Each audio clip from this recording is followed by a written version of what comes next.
Next, we have here is the introduction to mobile operating systems itself. We'll continue with the recording here for introduction to mobile operating systems.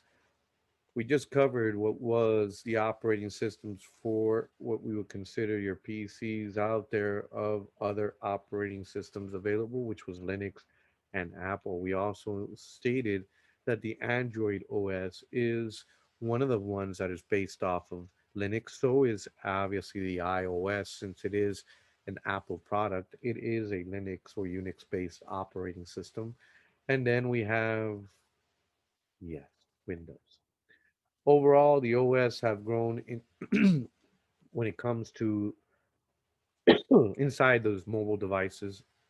Sorry, excuse me.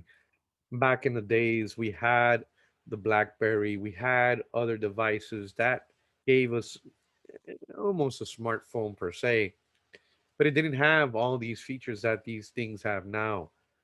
All many of these tablets, smartphones, and other small devices that we see out have an OS that is designed to run specifically with that device, and it has a different resources, capabilities that they require different than every other one. So each system has its own little tweaks. When it comes to Android, we can see why. As for Apple, you buy yourself an iPhone, you have an iOS. And if you bought yourself a Nokia, you have a Windows. But you get the point. Either which way you look at it, each model that comes out is different and it is specified for that given unit. To the point, as I stated before, when it comes to the iOS, it will stop. It says that no, I am not giving you any more because this unit is not certified to run that type of iOS. Overall, we're going to learn the differences between these major OSs, and we're going to also be able to hopefully compare the features and functionalities between the three major OSs of Android, iOS, and Windows. Obviously, you still have the old flip phones maybe available, but we're talking here about obviously mobile phones with a robust OS on them.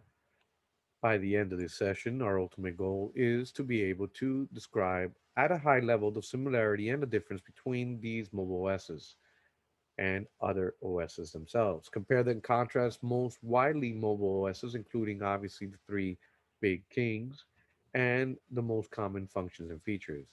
As we know, consumers' desires and expectations for these mobile devices have driven the evolution of the mobile OS. Had it not been for these companies using these things when the Palm Pilots came out, I'm pretty sure we wouldn't have gotten what we have now. Same thing. We got the BlackBerry, which was much better than the Palm Pilot. Now I can actually sync without having to go and sync it with the cable or with Bluetooth. I have extra features on here. Now I can call. I don't need two doohickeys. I don't have to carry a Palm Pilot and my phone. I can just carry a phone. Mobile OSs obviously are designed to enable a plethora of devices' mobile capabilities. It is an ultimate in when it comes to the iOS and Steve Jobs. He wanted a smooth user interface. It has to be as easy as possible that anyone, including a 2-year-old, can do. Obviously, it looks like they never thought about the 75-year-old because now that you took away all the buttons, he can't figure it out. At the same time, it should be able to provide all in one capabilities. Whatever any other phone should do, this one should be able to do too, or better, as a little saying likes to say, right? Mobile OSs obviously differ from one OS to the other. It could be the touch screen interfaces, the gesture. Some of them obviously allow even a mouse and keyboard interface, be that it is through Bluetooth or through USB, depending on the actual mobile device that we're talking about.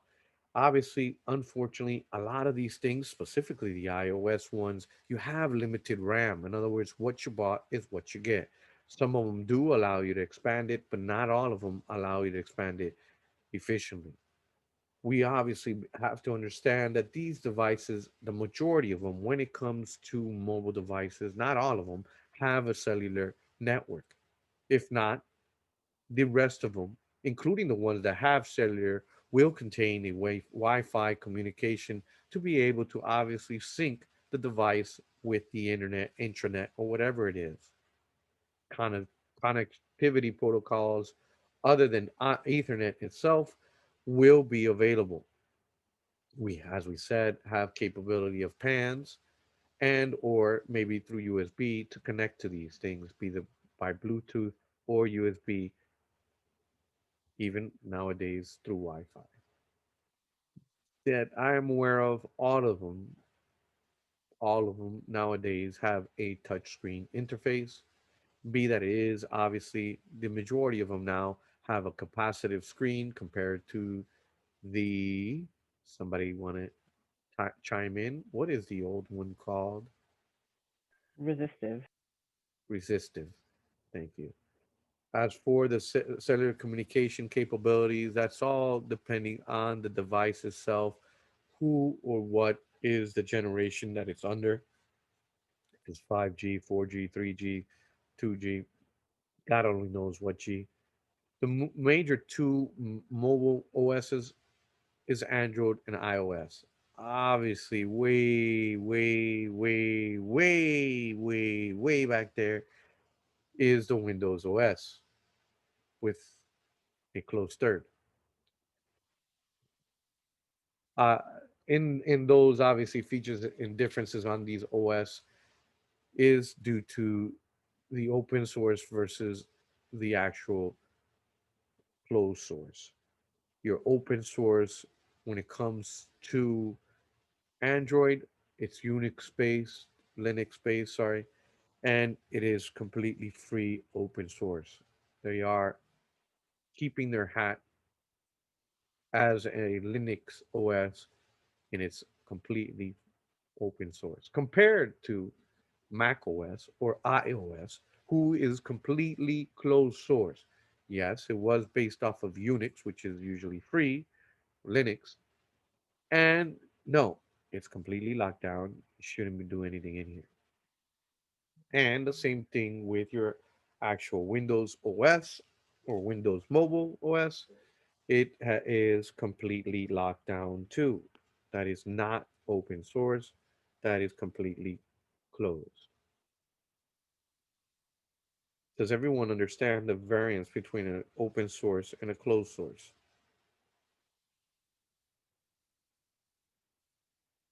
Yes. Okay. Obviously, depending on the manufacturer, you have your Play Store, your App Store, and your the heck is do they call it? They call it Windows Store now, not the Windows Market or the Windows Store or something like that. You have the capabilities depending on the actual thing.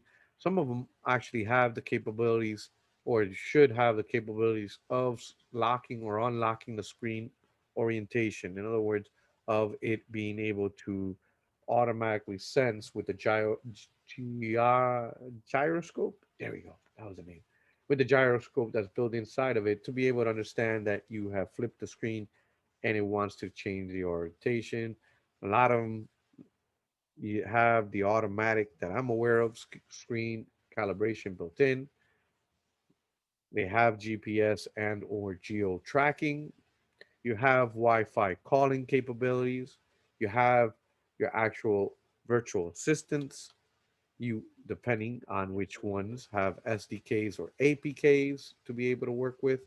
You have your actual software distribution kit versus your Android package kit. Am I right with, or is that Apple package kit? I never remember what APK stands for. You have your emergency notification and mobile payment service, depending on what you want to pay with them. Each phone has its features and or capabilities. Obviously, our behavior skill here that we're going to be concentrating on will be communication and growth mindset. When it comes to obviously communication, it's key for us to communicate clearly with the expectations on the users and what the capabilities are on any given device. Some of these devices that are out there don't have all the features as we stated as other devices, specifically if You have a completely locked down phone and the user's used to a open source instead of an actual closed source, we wouldn't have to be able to obviously be able to explain to them that it is not possible.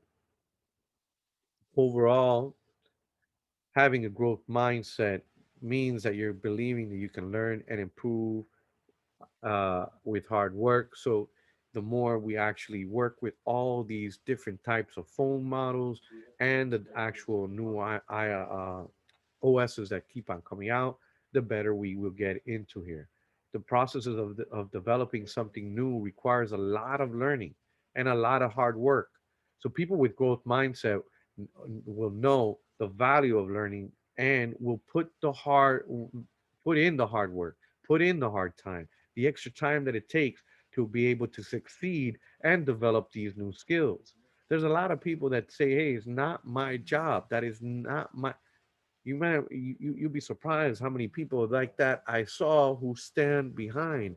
I continued to learn on my own. It wasn't my job and it wasn't my responsibility, but I learned it. I why? Because I was concentrating on my career, not on that word job.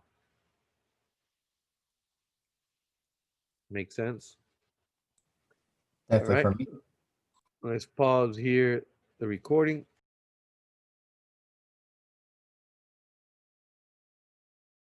Apple's Mac OS X operating system includes its own backup utility called Time Machine.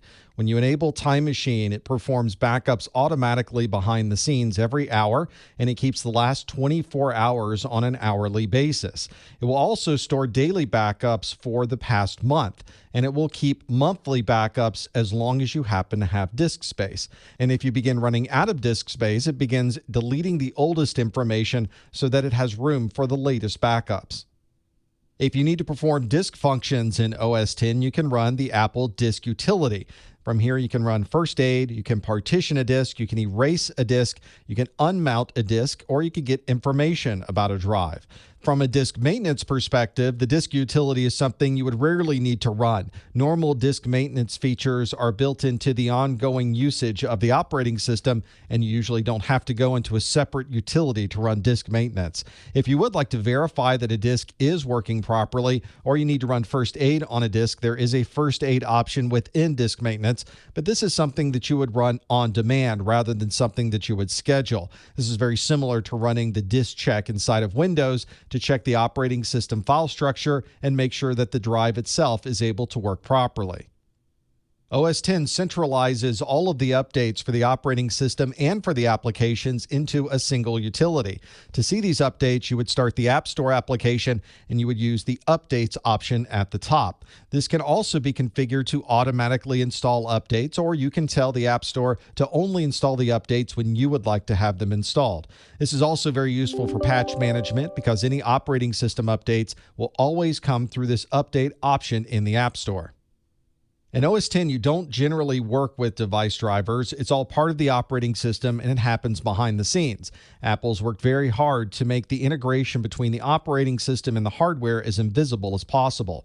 If you'd like to see what device drivers are installed, you can go into the System Information utility and get a detailed list of all the hardware. If you click on pieces of hardware, you may see the drivers listed for that particular piece of hardware, but this is a view-only option. You can't disable, change, or update device drivers from this view. Although Apple doesn't provide its own built-in antivirus or anti-malware application for OS X, it's still something you should consider installing into your operating system. There are many third-party options out there, and if a company makes antivirus and anti-malware for Windows, then they probably have an option for Mac OS as well. Although the raw number of malware and viruses on Mac OS is much less than on Windows, it's still something you should absolutely be concerned about. So make sure that you have an antivirus or anti-malware software, and make sure, just as in Windows, that you're updating your signatures every day.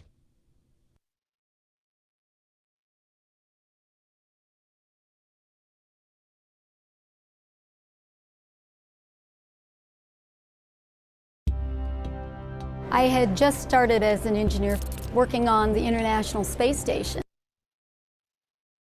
There are many options available in Linux for backing up your system, not only at the command line, but there are graphical utilities as well. You'll probably even have one included with the distribution that you're using. One popular solution for backups is tar. That stands for Tape Archive, and it's one that makes it very easy to script a backup system using the tar utility. I also use one called rsync. I have multiple systems. I'll copy a file onto one computer, and that computer running rsync will automatically synchronize that folder with another device on the network. The file systems used in Linux don't require ongoing maintenance, and you don't need to schedule maintenance to occur every so often. If you think you are having a problem with the file system, you can always force a check of the file system. You would add a file to the root of your drive called force file system check, force FSCK, and you would add that file with a sudo touch/force FSCK. You would then reboot your computer, and if it saw the force FSCK file in the root directory, it would then perform a file check before mounting those volumes. The only disk maintenance you may find yourself doing, if it's not done automatically for you, is cleaning up any disk space that might be kept by log files. And you'll find most of the files in Linux are stored under /var/log. In Linux, we of course need to also update our operating system and our applications, and the method of updating these will depend on the distribution that you're using. You may want to check your distribution. You're probably using apt-get, or you may be using yum to perform these updates. There are also graphical update managers if you don't want to run these command line tools to be able to simply click and install the applications that need an update. These also have some patch management features built into them, so you can tell the operating system exactly when you would like these updates installed. You'll often find these updates in a built-in software center that's in your distribution. You can think of this as the Linux App Store for your OS. Many of the drivers used in Linux are built into the kernel itself, so you probably won't have to install a lot of device drivers. But if you are using a third-party piece of hardware that's not included in the kernel, you can absolutely install these drivers yourself. These are usually done with software updates in the graphical console, or you can install them at the command line. Although the Linux operating system has relatively few viruses and malware that can infect it, you still need to be aware of these security concerns. One very popular open source antivirus engine is ClamAV. This may be something you might want to run on your Linux system, and you always, of course, want to make sure you have the latest signatures updated so that you are protecting your operating system from all of the latest malicious software.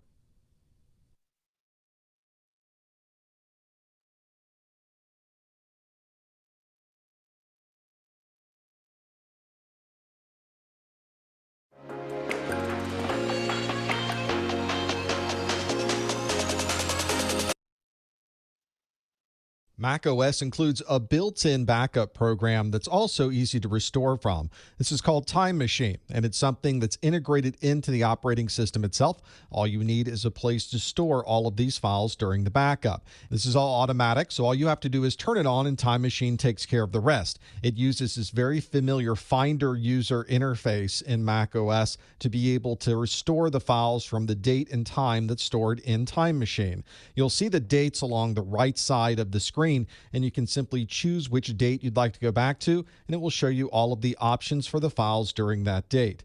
If your Time Machine application can't access the storage drive where all of these backups are stored, then it will temporarily create snapshots on your local drive, and when the Time Machine drive is now available, it will copy all of those snapshots over. In the meantime, you can restore from these local snapshots by starting Time Machine normally.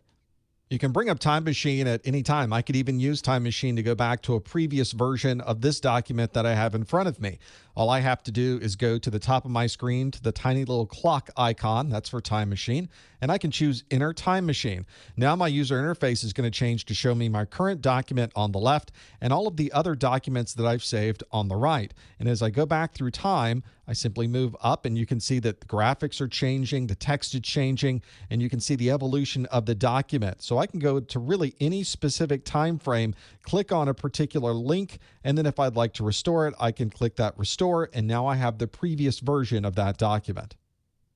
Instead of saving individual files in Time Machine, maybe you'd like to create an image of an entire drive or a section of files. You can do that with the built-in disk utility in macOS. This will create an Apple disk image. You'll see the file name with the extension of .dmg, and that's how you'll know that it's a disk image. You can mount this DMG file then on any macOS 10 system. Even when you're booting up in a recovery mode, you can use this image file as well.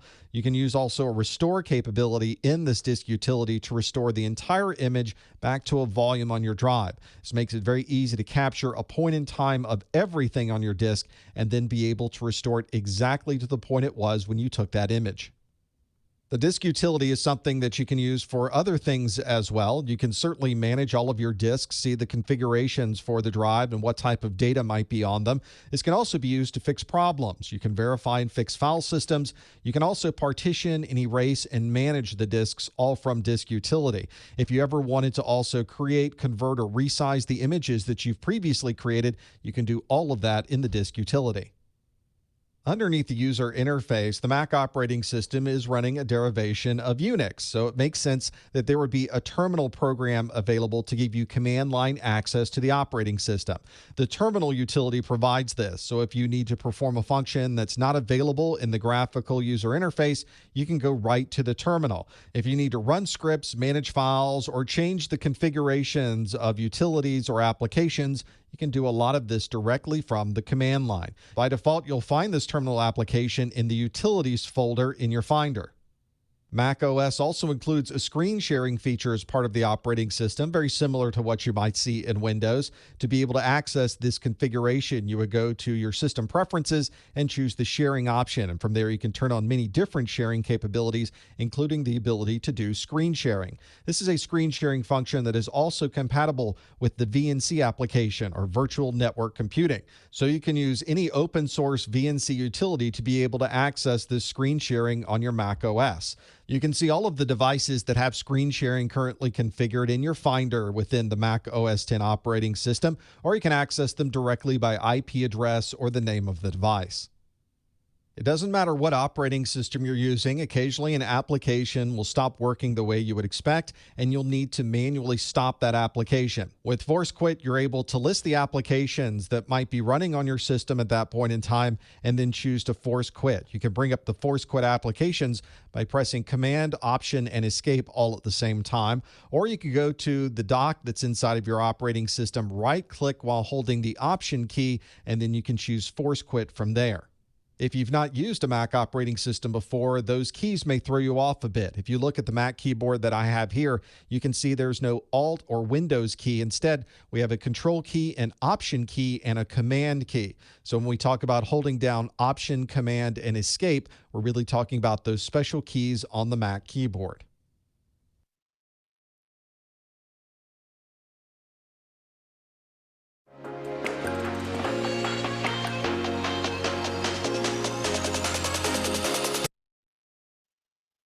Because of the openness of the Linux operating system, there are often many ways to accomplish the same task. But in this video, I'll take you through some of the more common tools that you'll find in Linux. The Linux distribution that you're using probably has a backup utility as part of the Linux distribution. It's such an important part of ongoing maintenance that it makes sense to be included with any Linux distribution. You may want to check with the documentation for your distribution to find out which specific backup application is being used. This might be a graphical application like this one, where I can choose to back up or restore directly from the user interface. You'll notice there's even scheduling built into this one, or you may be able to run this from the command line. Often a Linux distribution will include tar or rsync as backup options. This is one of the beauties of Linux, of course, is that you can really use many different methods to be able to accomplish a task. You just need to find the one that's right for you so that you can back up and restore all of your files. The Linux operating system may not have as many options for imaging a drive as other operating systems might, but the ones that are available are very useful and can be used in almost any Linux environment. A good option that comes with many distributions of Linux is DD. This stands for data description. It comes from an old name from one of the IBM job description language utilities that's used to convert files. But in Linux, we can use this not only to convert and copy files, we can do this across the entire drive and create an image very easily. There are also some very good third-party utilities for imaging. I've used both GNU-parted and Clonezilla to be able to image all of my Linux devices onto a single file and then be able to restore that image back to that system. As you're probably aware, the file systems in Linux don't require a lot of ongoing disk maintenance, so there aren't a number of utilities that you must run every so often. One bit of disk maintenance that you may want to do occasionally is clean up the log space that's in use. You'll find most of the logs being stored in Linux under /var/log. You might also want to manually force a file system check of the operating system. You can do this by adding a file to the root of the file system called force fsck. That's force file system check. And you can create this file very easily by running a sudo touch /force fsck. This command simply adds an empty file to the root of your file system called force fsck, and then when you reboot your system, the operating system sees the file and it knows to perform a disk check. The command line in Linux is a core piece of the operating system. There are some system administrators that rarely, if ever, use the graphical side of the operating system and prefer to do everything from the command line.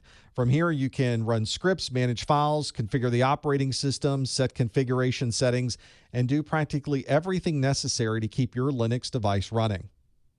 Just as Windows and Mac OS have screen sharing capabilities, you also have the same features within Linux. This screen sharing is something that allows you to see the graphical display that might be on another Linux device or another device that's compatible with these protocols. There are many different options, just like anything else in Linux, and your distribution might include Ultra VNC, Ramina, Free RDP, or one of the many other screen sharing applications.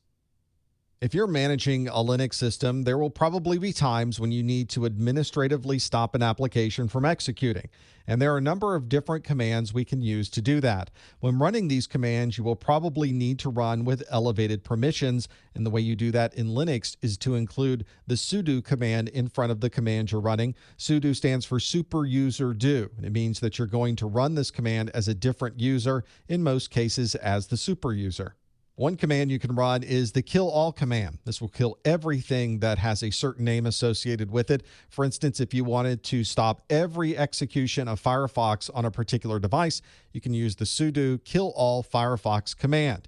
If you want to do this in a graphical display, you can use the xkill command instead of doing everything at the command line. But if there's an individual process ID that you would like to stop, you can simply use the kill command with the process ID and stop that single process from executing.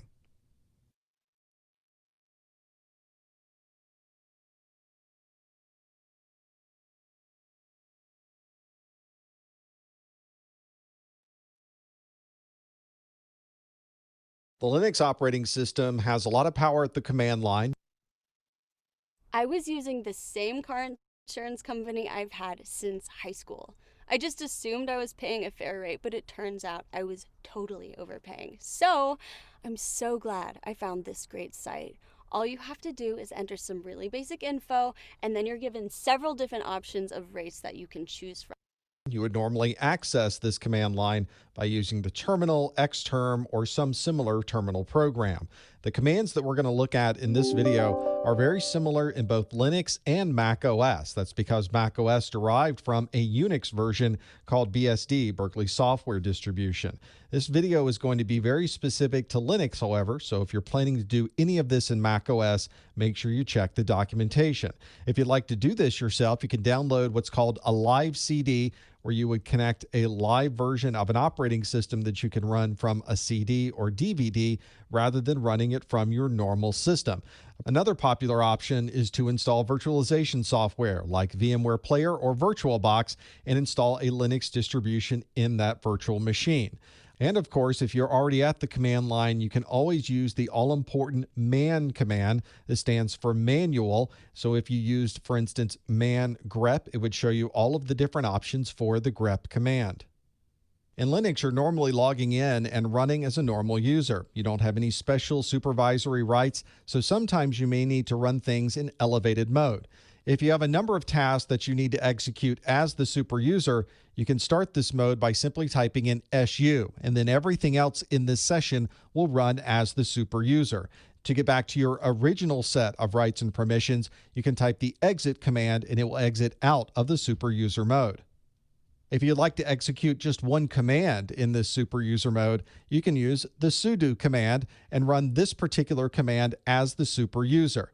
This will only run the single command as a super user, and once that command is completed, you're back to your normal rights and permissions. One popular Linux command is the ls command. This gives us a listing of directory contents. If you were in Windows, you would be using the dir command to provide a similar function. This will list files and directories, and your terminal may even support color coding. For example, in mine, the blue color is a directory and the red color is an archive file.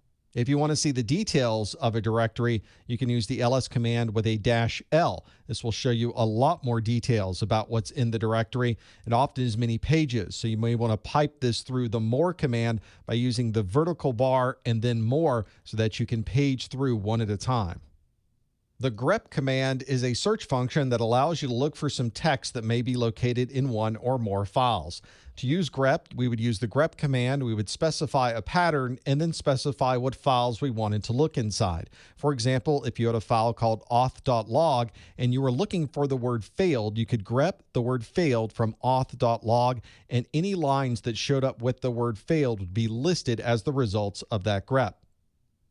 The cd command in Linux is very similar to the cd command in Windows. It allows you to change directory. One difference in Linux is that we're using forward slashes to separate directories rather than the backward slashes you might use in Windows. So if you wanted to change directory to the var log directory, you would use the cd command space /var/log. Another similar command between Windows and Linux is the shutdown command. This allows you to shut down or restart a Linux device. To use the shutdown command, we need to specify how many minutes the countdown will be. So it's common to do something like shutdown 2, and it will wait 2 minutes before the shutdown. You usually are going to run this as a super user. So to run shutdown, you'll probably use this as sudo shutdown and then the number of minutes. If you wanted to restart the computer rather than shutting it down completely, you can use exactly the same command but use the -r. So sudo shutdown -r2 means that we're going to shut down in 2 minutes, but then the system will restart after that. If any time in the middle of this countdown you feel that you don't want to shut down the system or you don't want to restart it, you can always stop this entire process by using the Control-C command, and it will cancel the shutdown process. When you're using the Linux command line or moving back and forth from one system to another, you may not realize exactly what directory you happen to be in at any particular time. If that's the case, you can use the pwd command. This means print working directory, and by typing pwd and hitting enter, it will tell you exactly what directory you're in. This is very different than the passwd command. Passwd is when you would like to change the password on an existing account. So if you wanted to change your password, you would type in passwd. It would say that it's changing the password for the current user, in my case, professor. I would put in my current password. I would enter a new password, retype the new password, and then it tells me the password is updated successfully. If you're the administrator, you could also use the passwd command with a separate username and change another user's password. The mv command stands for moving a file, and if you're not moving a file from one directory to another, you can move a file from one name to another or rename the file. One way to do this is to type the mv command, the source of the file that you'd like to move, and then the destination. So if you wanted to change the name of a file called first to a file name called second, you would use mv first.txt, second.txt. Here's an example of this. I listed out the directory that shows that first.txt file. I ran the command mv first.txt, second.txt, and you can see as I list the files again, first.txt is no longer in that directory. Instead, it has been moved or renamed to second.txt. The mv command is also used for moving a file to different places in the directory structure. So if you're moving a file, you can simply move it from one folder to another with the mv command. Instead of moving a file or renaming it, why don't we copy a file from one file name to another? To do that, we use the cp command. The syntax for this is cp, the source, and then the destination name. So cp first.txt space second.txt will copy the contents of the first file into a second file. So we'll take the example I used earlier where I had a first.txt file. I'll use the copy command cp first.txt second.txt, and if we list the directory now, we can see there is a first.txt file, and there is also a second.txt file which is identical to the contents of first.txt. To delete a file from the file system, we would use the rm command that stands for removing a file. We can remove individual files by specifying rm and the name of the file. We can also remove an entire directory and everything inside of it by using rm-r. You want to be very careful when using that because you're removing a lot of information at one time and you can accidentally remove files you weren't expecting. If we wanted to remove an empty directory by itself, we can use the rmdir command, and that will remove just a directory that's already empty. Here's an example of using the rm command. If I list out a directory, you can see temp1 and temp2. If I use rm and then temp-1.doc and perform another ls, you'll see that the temp1.doc is no longer part of the file system. To make a directory in Linux, we use the mkdir command. This will make a folder that we can then store files into, and you would use the syntax mkdir and the name of the directory. So if you wanted to create a directory called notes, you simply use mkdir space notes.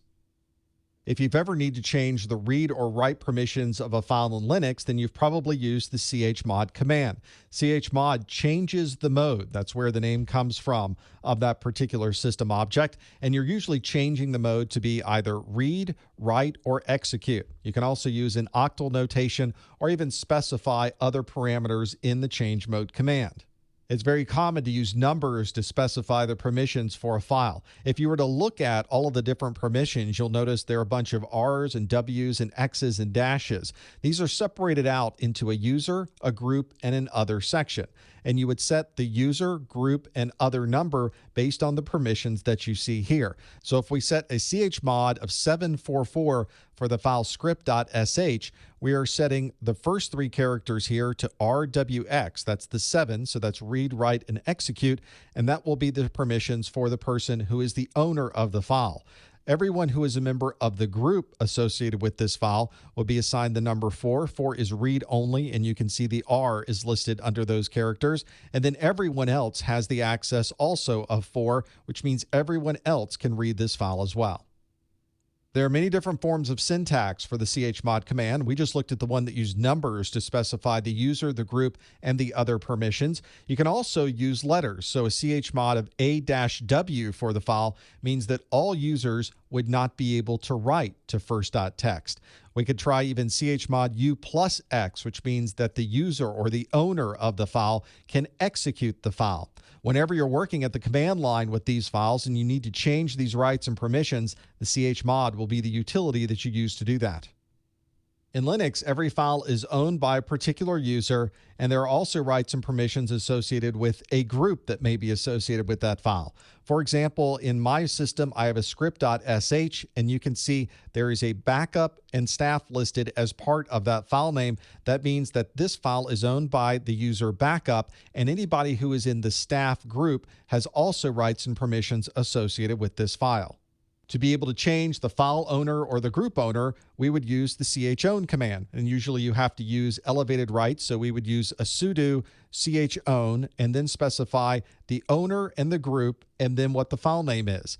So if we wanted to change the ownership of a file, we may want to look at who owns the file currently. If we use the ls-l command, we can see that script.sh is owned by backup and is part of the group staff. But if we use the sudo chown professor script.sh, it's now going to change the user from backup to now owned by professor.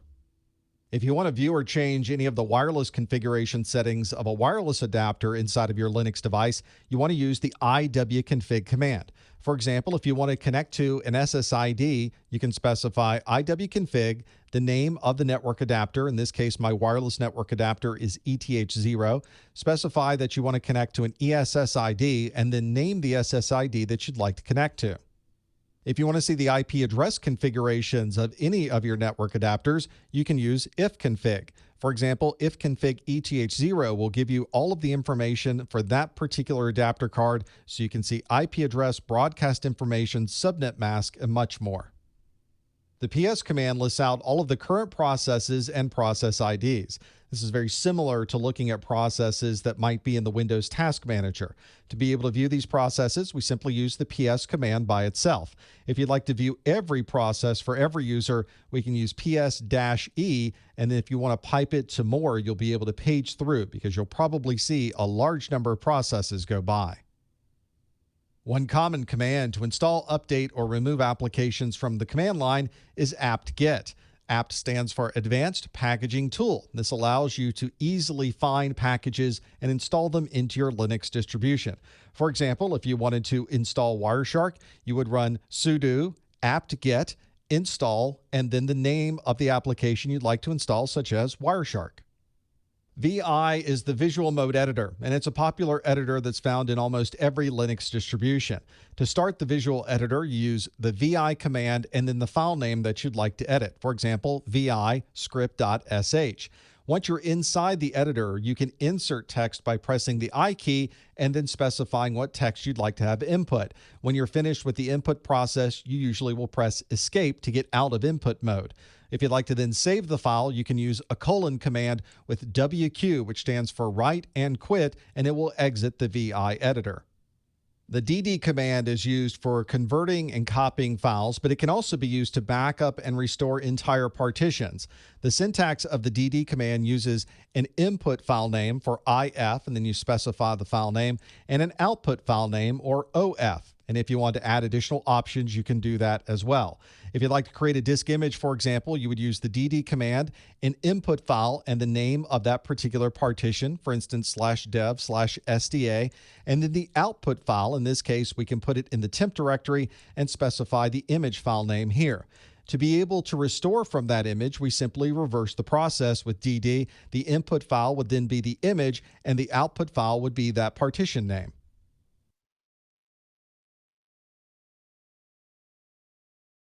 Welcome to the Disney Bundle, where Disney Plus, Hulu, and ESPN Plus come to life on all your screens. Transforming your world with 3 incredible streaming services and seemingly limitless possibilities.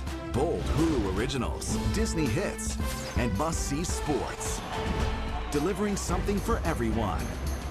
Upgrade your entertainment with Disney Plus, Hulu, and ESPN Plus. Get the Disney Bundle for only $12.99 a month.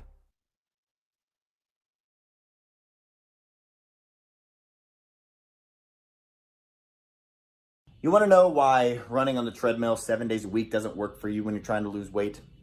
Because it never has. And I know that's hard to believe, but it's true. Cardio actually burns calories, usually in the form of carbs in the blood.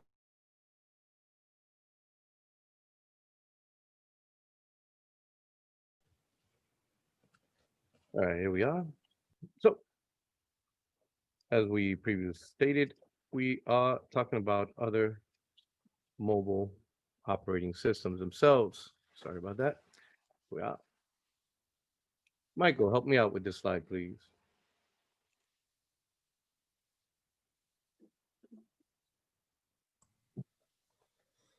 Consumers' desires and expectations for mobile devices have driven the evolution of new OS platforms. Mobile operating systems are designed to enable the device's mobility, support a smooth user experience, provide all-in-one capabilities. Thank you. As we stated, we have to be able also to, for the consumer's desires, have a growth mindset, specifically on the plethora of things that they may want, and also in the approach of your career, as I stated before. If you just get stuck with saying that that's not my job and not taking it as a learning experience, you will be with a job or maybe no job at all. So let's always concentrate on our career and how we could always develop ourselves when it comes to all these new things that they may throw up onto us. As for the mobile OS itself, it differs slightly than the normal OS. Obviously, yes, some of these new OSs, specifically your favorite Metro UI, is meant more for a mobile device compared to the regular Windows, for instance. But in layman's terms, the major difference is that the screen interface versus the actual mouse and keyboard. You do understand that even Word itself, if you look at it, there is a button now that tells you if you want it for touchscreen or not, so that it can facilitate the spaces in between each given menu entry. This is obviously Windows' way of making sure that if you have their Windows phone, you have the latest Windows 10 on it, it should work. And obviously, it does have limited power, limited RAM, and some of them do support both cellular and Wi-Fi communication. Any questions?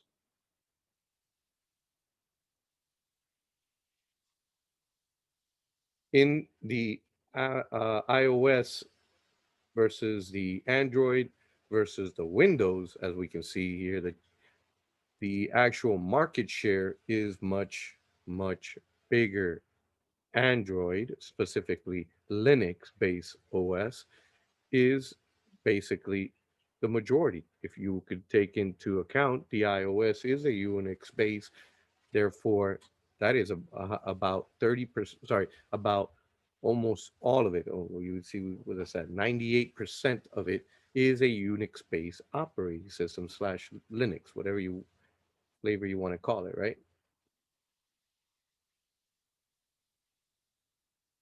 Questions, concerns?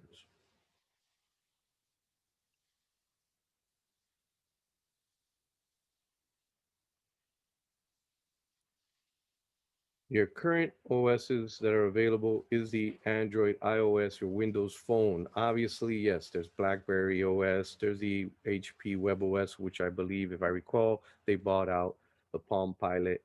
You have Bada, Amigo, and Symbian. The majority of people will recognize the first three. Some may recognize BlackBerry, maybe recall BlackBerry when I stated BlackBerry from before, but not everybody knows the rest of them. As for the iOS, as I stated, that is, although it's a Unix base, it is a closed source software. Means you have no access to the actual source code. Yes, there is things that you can do to hack things, but we're talking about legitimate. If you want support and you want to be able to do stuff to it, it is a closed source software. Developers must go through the actual SDK, which is the software development kit, to be able to submit to Apple and register themselves as the Apple developers. From there, then you have the capability to obviously submit your codes and get those approved before they go onto the store. As for your Android, which is a Linux kernel, it is written in Java. One key thing to know, and pretty cute. So those that know Java and understand the Linux kernel and get a hold of how to create the open source, voila. You really don't need to, from my point of view, if you don't want to put it on the store, you don't have to. This is a major difference compared to where you're mandated, where the source must be from a given store. Yes, Google does have its source of known, what they consider known sources. Those are the people who register with them, just like what you do with Apple or Windows Store.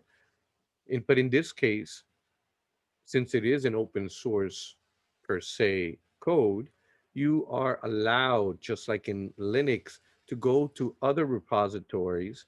Yes, there may be some tweaks that you have to do to the phone to allow it to be from unknown sources, but you, as a user, have control. As for the releases, they seem to be in love with candy. You have your Jelly Bean, your Kit Kat, your Oreos, lollipops, marshmallow, nougats.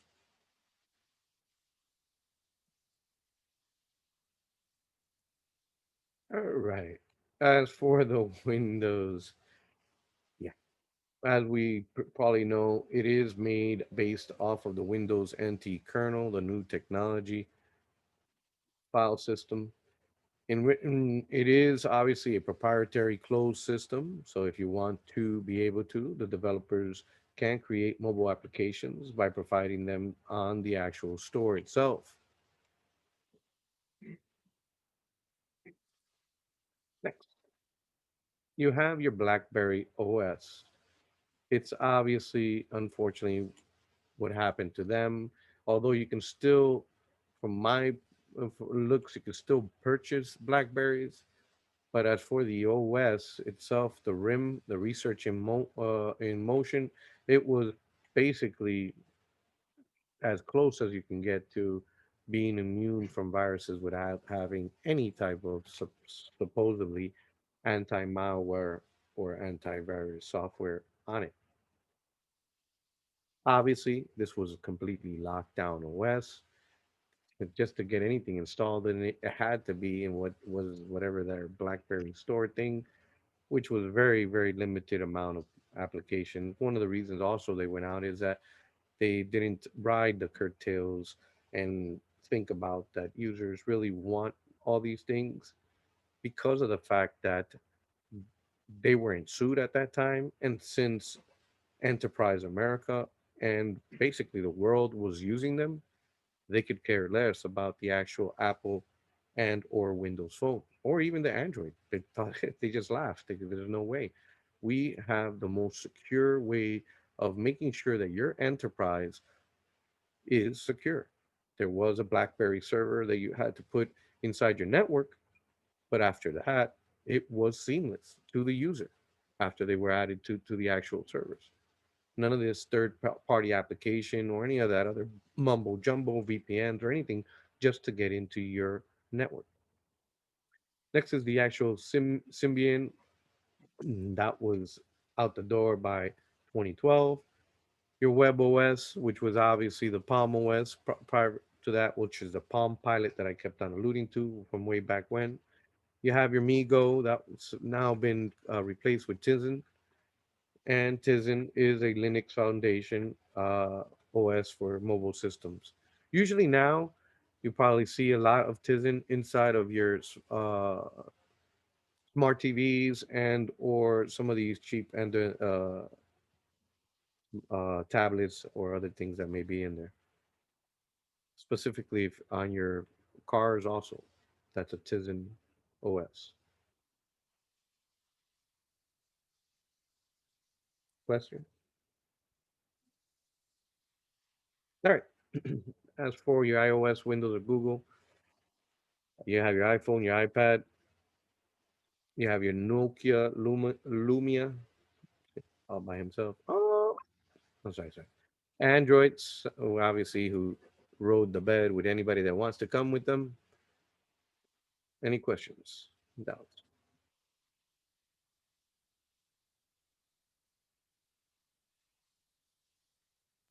So the easiest thing is just to remember the name Nokia. If you can't remember which one is on an iOS, I don't know what to tell you. You've been in a hole for the last 20 years, as I can tell you. That's obviously an iOS would be the OS for the iPhone or the iPad. Would it be for the actual iWatch?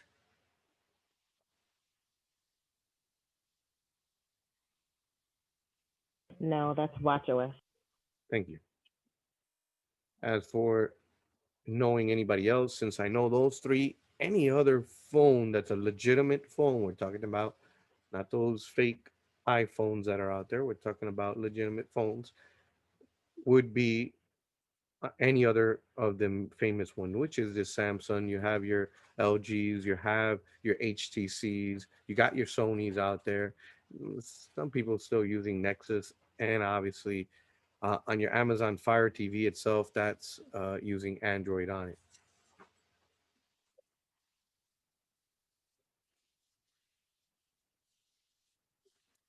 Right. In reference to the iOS, Windows, again, continue in reference to the actual thing we said. One is open source. Can someone tell me which one was open source? Android. Android, that is correct. The rest are not. We're going to review also the actual app source, screen orientation calibration, your position geolocation, geo tracking, Wi-Fi calling, and a plethora of also features. Within obviously closed source, that's what it means. These phones, you're not allowed to go and mess with it. It should be only the actual original OS creator who is allowed to touch it. Versus the other one, it is licensed by them and it will be obviously patched by them, but you can do what you wish with it. Although, for those that love to hack things, they know that you are not root. Just remember that. That's why if you want to hack a Google phone, they usually tell you you must root the phone. It must be rooted. Yes, you have full access. You can do whatever you want, but no, you are not root. Therefore, there is some things that you as a regular user on this phone will not be able to do. Questions, doubts.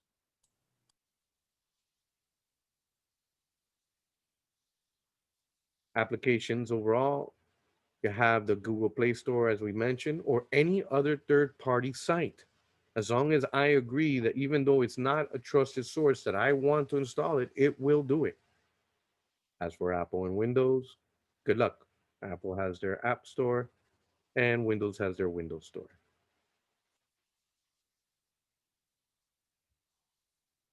Screen orientation is basically that. What's great about these devices, though, it actually does detect and note if you're actually moving. That's what it uses to be able to help the GPS. It has speed and direction. Your gyroscope does all the roll, pitch, and yaw. Basically, if you're moving it around. If you guys remember the gyroscope, oh no, you guys never played that game. What am I talking about? You guys ever play with a little ball that's on the table that has a whole bunch of holes, and you gotta use the little gyroscope to move things around? That's basically it. To be able to play with it, it was basically a big gyroscope that you were messing with. Either which way, it is the one that controls or senses. Similarly to if anyone likes to mess with electricity, similar to the idea of a mercury switch kind of thing, where the little mercury bubble is moving around. Same thing, but this is a little bit different. But just so those that can get a picture in their head, there is something that senses the rotations on those three different directions. As for our touch screens, as we stated before, we have the resistive ones. Those resist you. It looks weird. It is old and requires calibration a lot. It's irritating, specifically if it runs out of batteries. There, even it's a daily challenge when it comes to operation because a lot of times these users let it run or they leave it obviously on overnight. These scanners, usually the scanners that they have, which have the actual capacitive touch screens. They're obviously much more robust for these because obviously us users in the capacitive world, we know that we tend to break those screens very easily compared to those resistive touch. That one's a little bit more resistance to damage.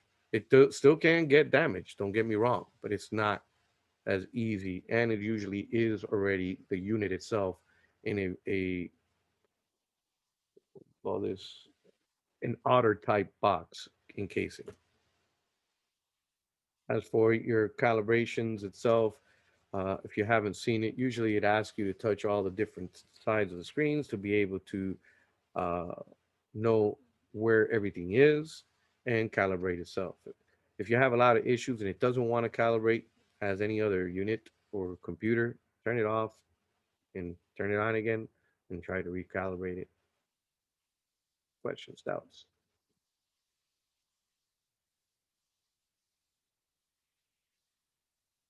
Geolocation provides obviously the relative absolute positioning of a device, right? There's two technologies that are used on your smartphone. You have your magnometer, can never say that word. GPS. We all are accustomed to the GPS. Everybody is very, very familiar with the GPS. It does it with triangulating, obviously, based on satellites and your physical distance or fixed distance from that device. If they're not completely available, we need to take note. It will use your cellular or the Wi-Fi that you're connected to. Therefore, if you're connected at home on your Wi-Fi and it can't really, it will use that information. And yes, your IP tells you where you are in the world. For those that want to mess around, the vendor does state exactly where your IP is in the world, and that's how it's able to put where you are. Your magnetometer or magnometer, whatever, magnet meter, allows obviously the device to sense magnetic fields, acting as a compass, allowing it to know if which way you're going. It's able to know which way it's going. Make sense?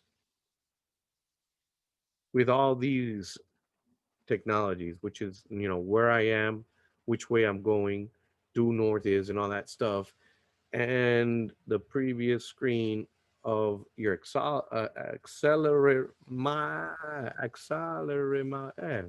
you know what I'm talking about, accelerator. I don't want to know how to say that word anymore. This is how it's able to obviously calculate quickly in your Google Maps which way you're going. You ever see that in Google Maps you start jumping around, or when it's not able to see the actual satellite, all of a sudden that circle becomes a humongous circle? That ever happened to you guys?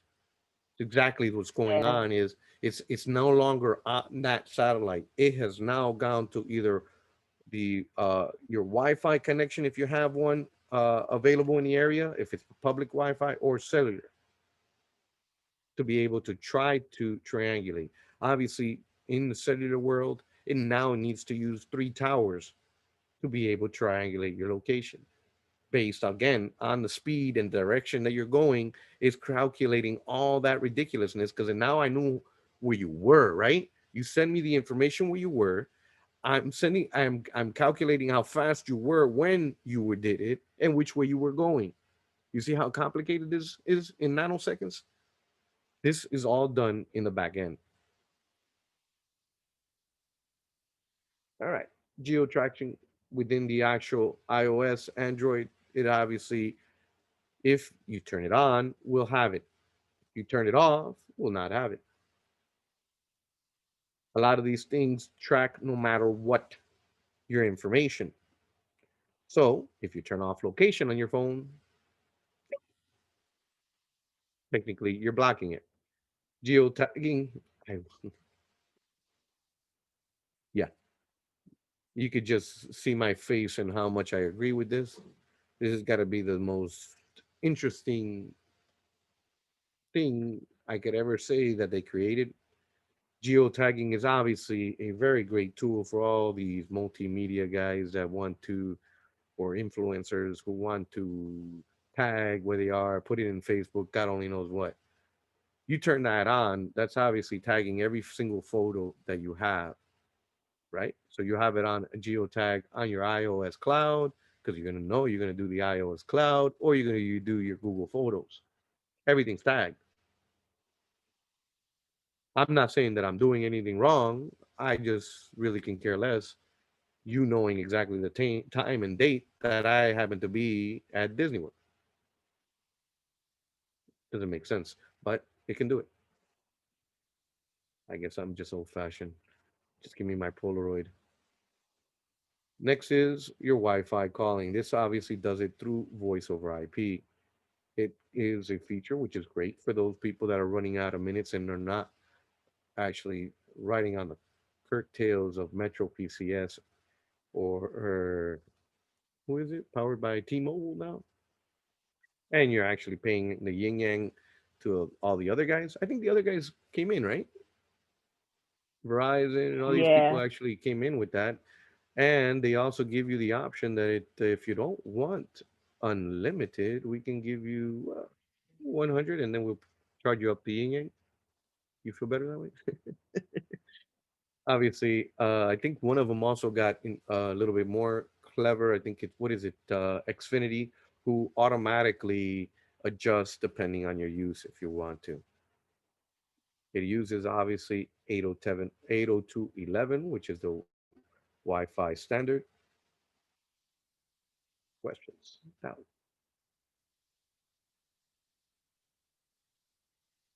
I have a quick question. mhm, Um, I remember seeing a question on the 802.11. Um, I think it was which one of the two can communicate with each other. mhm, I think it was like 802.11 A, B, AC, mhm, or G. mhm. Uh, would it be the 802.11 A and AB? AC, you mean? Uh, I think it's AC. Yeah, it's AC. A and AC are able to talk to each other. It is compatible. AC is backwards compatible with A. Oh, okay. I think Let's see. now I think N is the one that's backwards compatible with B and G. Justin and Lazaro or anybody else that wants to correct me on that one, please feel free. If I recall correctly, N is backwards compatible with B and G. B, in essence, technically isn't able to talk to N. What N does, he is since he knows how to talk B, he starts talking B. Yep, I always remember this. N can do most of the compatibility of the older systems, and then you gotta just be very careful. Just because it's using N doesn't mean it's gonna always be faster. Because Hmm. if it decides to use something else, it's gonna slow down too. So you gotta be Hmm. careful. For test purposes, just remember that your A's in reference to technologies are on the outside. So, and it is in alphabetical order, which is a great thing. A would be first, which is on the outside. Then you have B, then you have G, then you have N, and then the last guy so far that I'm aware of is AC. So the outsides talk to each other. The oldest guy can talk to everybody else, and everybody usually in the middle is backwards compatible. If I remember, I think B can talk. No, G can talk to B. I think is it Yeah. G G can can talk talk to to B, B, but B can't talk to G. which is kind of funny because again, people get confused. It's because G can talk the language of B, he starts talking B. It's not that B can understand G, it's that G translates to his language. And Okay. that's the same thing for N. So Hmm. that's why you gotta be very, very careful. Because on the exam, they will trick you when they say, hey, why is everyone so slow? Because one person is using B. B. So everybody slows down because Could of that. be because you got to go as your slowest link. Always in the network, you're only as good as your slowest link. So the moment that happens and you're talking to each other, you must slow down to that lower link. All right, cool. Next, we have your launcher. Launcher obviously is the screen with the actual, or what we like to call the desktop. God only knows why they want to call it something else, but it is a launcher. So when you go into that main screen, or if you have a Windows 8 Metro UI, you may know what a launcher looks like. Obviously, the Android and the iOS, that's just your home screen, exactly when you come in. It launches any of the GUIs that are in there, which is your graphical user interfaces. You can obviously or and are allowed to organize the screen. You can create several desktops or launchers for you, whatever you want to call it, so that you can have much more capabilities. Nowadays, you could actually put icons on top of icons to create folders, which was a great feature because that was annoying on the old app. After you install like 10 on the old iPad, you're like, God, how many pages does this thing have? Now you could actually put them one on top of the other to be able to organize it much easier. Questions, doubts?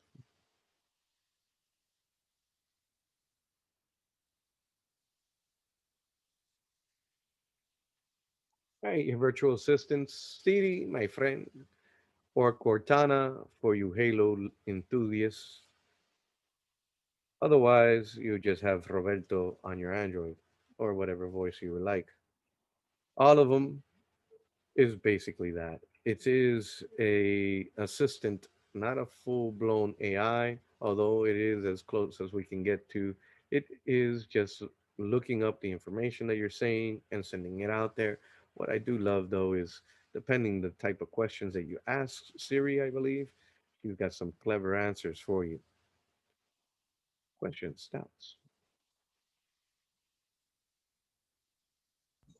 I I asked Cortana who the Master Chief was. Mm-hmm. Did she answer? That would be great. Yeah, she gives a pretty good answer. Yeah, that's just awesome. Well, at least she kept her job. Well, although she's been doing what is it, like five or six of them? I don't know. I lost count of the series of Halo. That's the only reason why I'm still with Xbox is just addicted that addiction of Halo. You just can't get away. All right, back to our previous software development kits or ADK application development kits. These are obviously tools that are provided so that you can create or develop stuff for Apple or Android OS. Without these kits, you're not. So you need to become also approved when it comes to Apple, remember? So you got to go and become a certified, what you call it. As for the Windows Mobile, it can have and can be developed inside Visual Studio, which is one cool thing, obviously. They love to be given the capabilities of whatever they create to be able to create things. Next, here we have overall the Android Studio, which it helps you out a lot. That one's much more robust. You have the regular Android software development kit, and I believe it in its overall name it is Android Studio, and then you can create it in there. After you have created and finished and compiled it, whatever you want to call it, format it, it's going to become create an APK. Pretty sure for you Androids that go out there into the world, usually you're looking for the free APK of something. And that's what it means Android application package. Questions, doubts?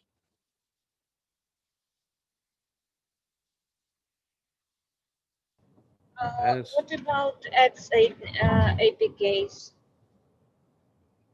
Is it I'm something sorry? new? What is it? What about X APKs? I mean, sometimes I see them and I don't know what they are actually. The extension is XAPK. Is that true? Did I hear you Yeah, that's correctly? true. Yeah, X APK. Okay. XAPK are used APK, I think, are the legitimate ones, and I think the other ones are the XAPKs, if I remember. Both of them you can install, and it's like on websites and stuff like that that are not on the Android market. I think somebody have that information. The real one, it tricks them though. That I'm aware of. It allows you to install it, even though it's not in there. Remember, this is Linux based, so people are creative. I think that is the major difference. Okay, thank you.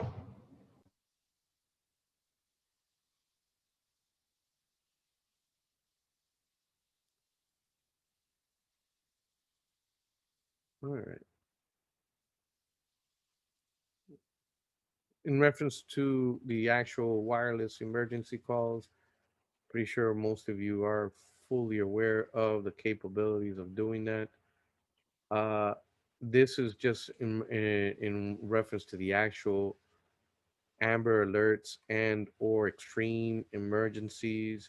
any of those things that are out there, you have your silver alert. You people in here in Florida probably heard that one a lot. You want to know what's the difference between my amber alert and your silver alert? No one in Miami can answer that question. Isn't silver alert when a senior citizen is missing? I'm charging you $500 for that because you're here in Miami. Yes, we have too many senior citizens that seem to be disappearing here in Florida. And unfortunately, the silver alert, that's exactly what it means. It might have been somebody that has dementia, unfortunately, Parkinson's, and or God only knows what it is that might have happened. Questions, doubts. This is exactly the same as we've seen on our radio and or on our TV. This is the exact same concept. Obviously, it's not the exact same technology, but we want to cover everything in this case. And in most cases, what's great about this, it can be in the geolocation that the phone is in. Therefore, I can send an amber location to Florida and it will send through the network any phone that's connected to these towers that amber alert. Doesn't care if your phone is a 201 or 212 or what your area code from any other state. As long as that cell phone is hitting one of my towers, I must send this alert because it is specific to that given area. Questions, doubts?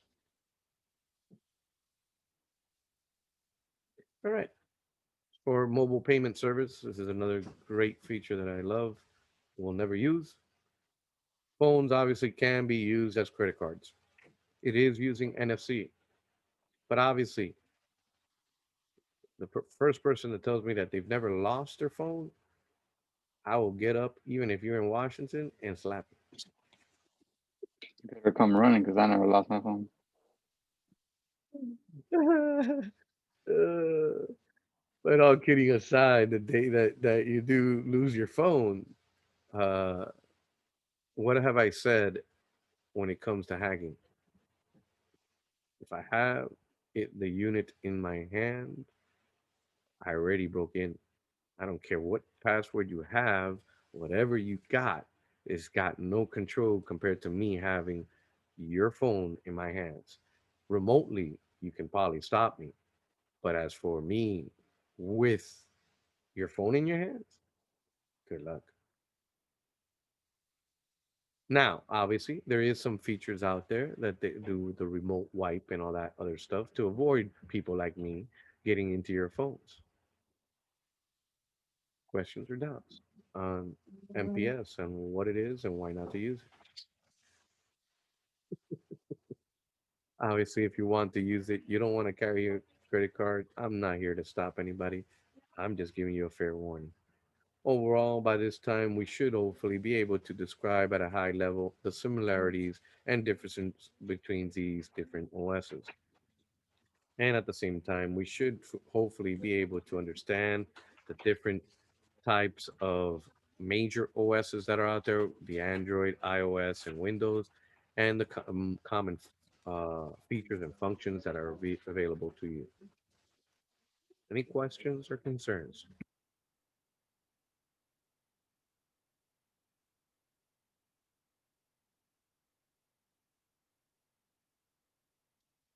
All right.